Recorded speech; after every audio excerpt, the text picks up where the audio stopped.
bigyan natin ng reaction, opinion itong post ni Professor Malo Tikia 9 minutes ago. O, sabi niya, the first female Senate President history was made. Nilagay niya dyan yung picture ni Senator Legarda, umupo na doon sa upuan ng Senate President. Dali, mayroong post ng yung may short video.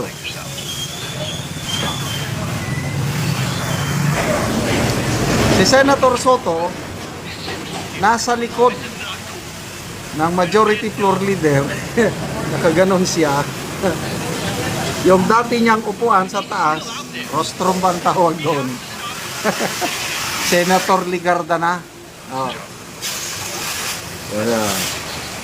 Before the Senate adjourned its Wednesday session, Loren Legarda sat on the rostrum.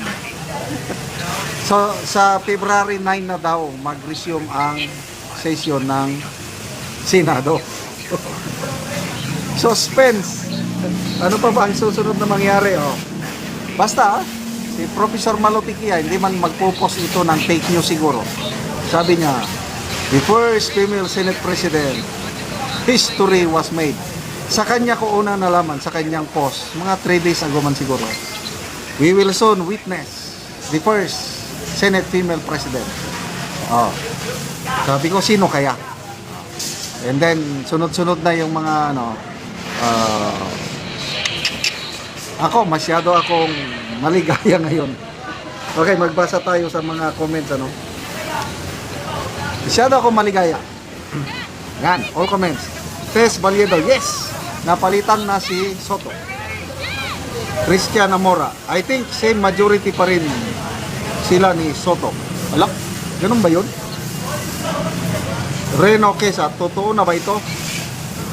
Is it confirmed, Professor Malo Tikia? Nag-turn the tide, majority na ba? Finally, the comedian has been replaced. I thought she declined it. Power sharing, ala. Sandali, wag muna tayong magsaya. Baka sila pa rin ang majority. Alanganin pa rin ito eh. Although mayroong post ng Billionaire News na nabasa ko na usually very reliable itong mga sources ng pati si Senate President Pro Tempore Lacson palitan na rin at ang ipapalit si Senator Pia Cayetano. So, puros babae na ngayon ang leaders ng Senate. Kasi throughout our history sa Philippine politics, puros lalaki ang leaders sa Senado. I think ang pinakaunang babae na naging Senate Pro Tempore ay si Senator Legarda noong 19th Congress. Sino bang Senate President niya noon? I think si Subiri ang Senate President niya. Ang Senate Pro Tempore si Legarda. Yun ang pagkakalam ko. Kaya puros history itong si Senator Legarda. First female Senate Pro Tempore and first female Senate President. At least napalitan. Hindi pa ito sigurado kung nagbago na ba ang majority. Baka sila pa rin ang majority. Baka napakiusapan na siya lang mag-Senate President para yung ibang members ng majority hindi aalis papunta sa minority.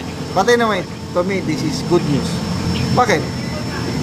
Alatado naman, although speculation lang ito, wala tayong proof na itong si Senator Soto, parang kung ano ang gusto ng powers that be, sumusunod. Hindi katulad ni Senator Mig Subiri at Senator Escudero na may sariling diskarte. Hindi sila hawak sa leeg ng powers that be.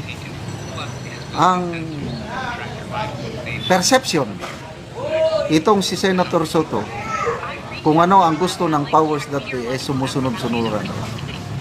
Example, nang dahil lang sa Supreme Court ruling na final na ibinasura ang impeachment ni BP Sara, bigla na lamang naisip na charter change. Ano pa naman yan? Anong kinalaman sa Supreme Court ruling yung charter change? Kaya nga, nakakapagtaka.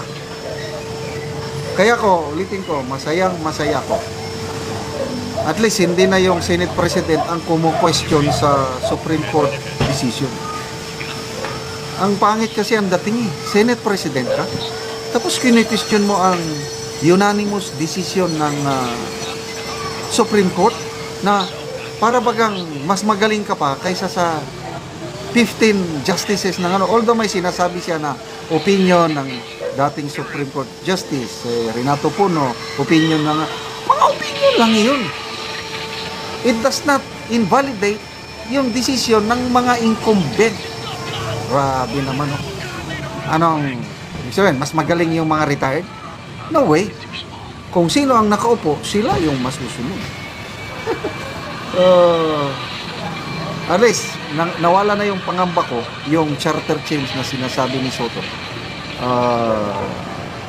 Nakakatakot. Baka biglang ibalik nila yung agenda nila, plano nila noong 2024 na mawawalan na tayo ng election sa 2028 kasi babaguhin ang form of government, aalisin yung presidential system, magiging parliamentary para walang eleksyon, at sa 2028 kung sino ang gusto nilang mag prime minister, yun na lang.